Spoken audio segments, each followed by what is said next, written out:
La realidad no solamente es una literalidad respecto a tantos formalismos y convencionalismos como el que se pretende seguir haciendo, ¿no? Y en esta pretensión voy a concluir haciendo saber que de pronto estoy un poquito hasta medio frustrado de saber que todavía estamos haciendo lo mismo y saber que la frustración más grande de la vida es seguir haciendo también las cosas que tal vez ya no sirven, ¿no? Porque los problemas importantes que enfrentamos en estos tiempos ya no lo podemos seguir resolviendo con el mismo nivel de pensamiento que cuando se generaron, ¿no? Y por lo tanto tenemos que hacer una especie de nuevo paradigma, y en eso consiste también todo lo que por formación o educación pretendemos que tiene toda una evolución, pero no quiero más detalles al respecto. Pero sí le decía, con todo lo que he venido escuchando, doctora, y en la revisión que he realizado, porque más allá de hablar de inversión pública, presupuestos públicos, políticas públicas, gestión pública, créanme que yo solo lo resumo en una sola pregunta. Y aquí se la voy a confesar y también la voy a responder. Porque tengo amigos que me dicen, voy a seguir un diplomado de gestión pública, amigos que trabajan en el Estado. Pues yo también les doy mi respuesta. Se ha vuelto un negocio la gestión pública. Tengo una amiga que postula a la alcaldía de Lurín y me dice, voy a postular, vaya, usted postule. Pero me habla de gestión pública y que va a seguir un diplomado de gestión pública. Oye, pero ¿quieres seguir haciendo más de lo mismo que yo no sirve? Y usted lo dijo en la última clase porque lo acabo de escuchar en la revisión y decía que ya, pues es obvio, ¿no? La gestión empresarial se ha encargado de suplantar a la gestión pública y en eso nos hemos basado por tantas certificaciones, homologaciones y acreditaciones que hemos obtenido en base a nuestros resultados. Claro, la inversión tiene que tener hoy una especie de predicción para saber que vamos a tener un resultado. Y lo mismo está pretendiendo hacer la gestión pública, pero cae en la adversidad porque no ha tenido ningún resultado. Y eso es lo más irónico. Pero no ha tenido un resultado, y este es mi juicio, doctora, y ruego su comprensión porque sí soy muy directo al decir estas cosas. Y los jóvenes también tienen que estar implícitos en esto. Y lo aprendí del profesor Jesús Soto, que no sé cómo estará, pero deseo enormemente que esté muy bien. Hemos compartido buenos comentarios al respecto y tuve su consejo de él para continuar todavía muy presente en estas clases. Pero la pregunta que sí me he cargado es de respondernos y saber por qué es importante la administración de los recursos en la sociedad. Porque si sabemos por qué es importante la administración de los recursos en una sociedad, pues entonces vamos a entender de todo lo que ahora se pretende como la denominada gestión pública, que para mí no sirve para nada, y le digo con todo el respeto. Porque si nosotros entendemos que la administración de los recursos es importante, entonces vamos a entender si verdaderamente una política pública va a tener resultados. Si vamos a entender por qué hoy tanto hablamos de gestión pública y no hemos interpretado aún cuál es el resultado que vamos a tener de una pretenciosa gestión pública. Y vaya qué valor público le podemos dar a tantos buenos argumentos que podemos ordenar y decir, sí, esto cae en una credibilidad, pero cae en una falacia. Porque la importancia de saber cuál es la administración de los recursos es saber que tenemos y poseemos recursos escasos. Entonces tenemos que entender qué cosa es la escasez. Y la escasez solamente son los productos limitados que obtenemos en la sociedad y que no vamos a lograr ese nivel de vida y satisfacer una necesidad que pretendemos con tanta pretenciosidad que existe en las llamadas políticas públicas. Entonces, si sabemos qué cosa es la escasez, entonces tenemos que entender qué cosa es la economía, porque por ahí parte todo.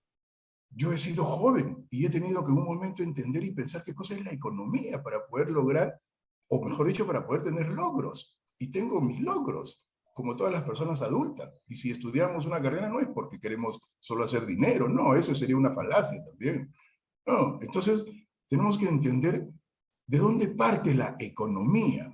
Sí, parte de entonces entender que la economía es esa ciencia que estudia cómo administramos la escasez no solo en la sociedad, sino en nuestra vida privada, porque por ahí parte la interpretación para poder lograr comprender si estos diseñadores, que en un momento también he pensado que el curso de gestión pública la trataba un politólogo, un sociólogo, tal vez un abogado, que solo saben hacer descripciones pero no dan soluciones, pero ahora me siento encantado porque está bajo la dirección de una economista que es usted, y definitivamente, para mí los economistas son la pieza fundamental en la solución de todo, porque los economistas van a determinar la planeación, los economistas son los que toman decisiones, los economistas son los que van a predecir, van a prever las consecuencias que puede haber, y nuestro país se debe a que no hemos tenido economistas.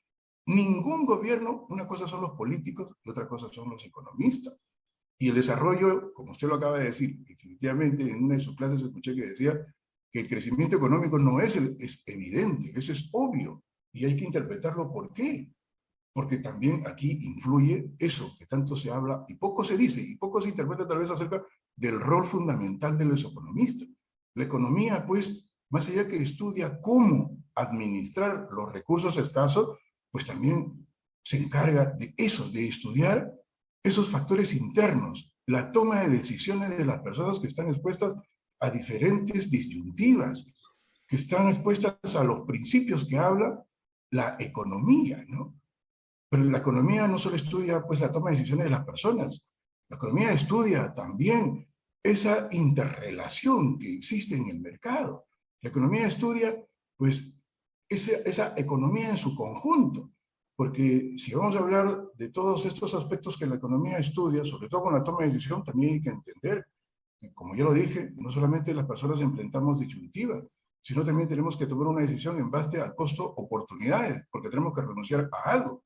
Yo decidí estudiar y no trabajar, bueno, pues, tal vez eso puede estar también en un costo de oportunidad. Las personas toman decisiones en base a esos costos de oportunidad. Las personas toman decisiones racionales en base a términos de marginalidad o de lo que ya se conoce como la teoría marginal, pero también en base a incentivos, y eso hay que comprenderlo. Todos manejamos y tomamos decisiones racionales no solo en base a términos marginales, sino también en base a incentivos.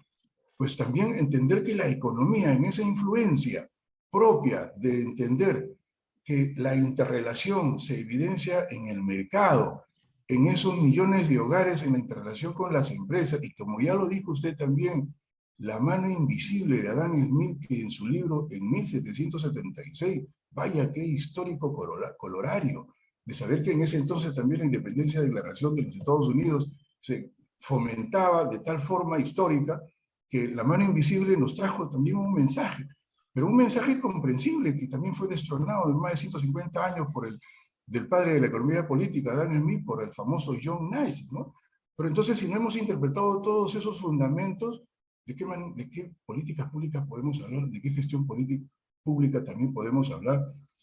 Si no vamos a interpretar todo lo que los principios de la economía sostienen para que tomemos decisiones y con esto quiero finalizar, doctora, porque no quiero hablar de todos los principios de la economía, partiendo de la toma de decisiones de las personas, o partiendo también de la interrelación en el mercado, no, sino también de la economía en su conjunto. Porque tenemos que entender, y una estadística que pude leer hace algún tiempo, en el 2000, tal vez en 2015, decía, Estados Unidos tiene un presupuesto per cápita o un producto per cápita de ingresos anuales por trabajador de $48,000. Japón, $9,000. Nigeria, 5,000 dólares. Países Bajos, $1,000. Perú, ya ni qué decir. Esto de pronto llamó la atención. Entonces podemos preguntarnos ahí, ¿cuál es la diferencia en el nivel de ingresos que puede tener un país con diferencia al otro, ¿no? Entonces la respuesta es sencilla. Tenemos que entender que esa diferencia se basa en el nivel de productividad. Y en ese nivel de productividad nos preguntaremos entonces, ¿estamos en la capacidad de producir bienes y servicios? Entonces por ahí vuelvo a la pregunta inicial. Si hemos entendido cuál es la importancia de administrar nuestros recursos, y la importancia sencillamente es porque son escasos. Y si son escasos, entonces podemos entender si tenemos la capacidad de producir bienes y servicios. Somos un país de productividad. Hoy también escuché la clase y sí, las noticias están al día. Estamos a punto, o ya, el presidente aceptó hacer parte de lo que refiere la Organización de la Cooperación de Desarrollo Económico. Un razonamiento contradictorio desde mi punto de vista y desde mi Capitolio, en el entorno privado en el que me encuentro y donde sí, nosotros tenemos una misión, crear trabajo. Pero sin embargo ese es otro escenario que también está implícito en la economía, porque somos parte del crecimiento sostenido. Pero más allá de lo que pueda formular, si nosotros no tenemos la capacidad de administrar nuestros recursos, que son escasos, y que en eso la economía se basa con tanto fundamentalismo y al cual yo me adhiero, que los economistas son los únicos responsables de que nuestro país no pueda tener un desarrollo económico y menos un crecimiento económico, entonces tenemos primero que validar que hoy la educación tiene que estar dirigida a toda la sociedad civil para que pueda interpretar desde el joven, porque ese joven está en búsqueda, está en la conquista de tener un logro máximo, no solamente un trabajo, sino más allá de lo que nosotros ahora ya con cierta experiencia podemos vanagloriarnos del logro que hemos obtenido.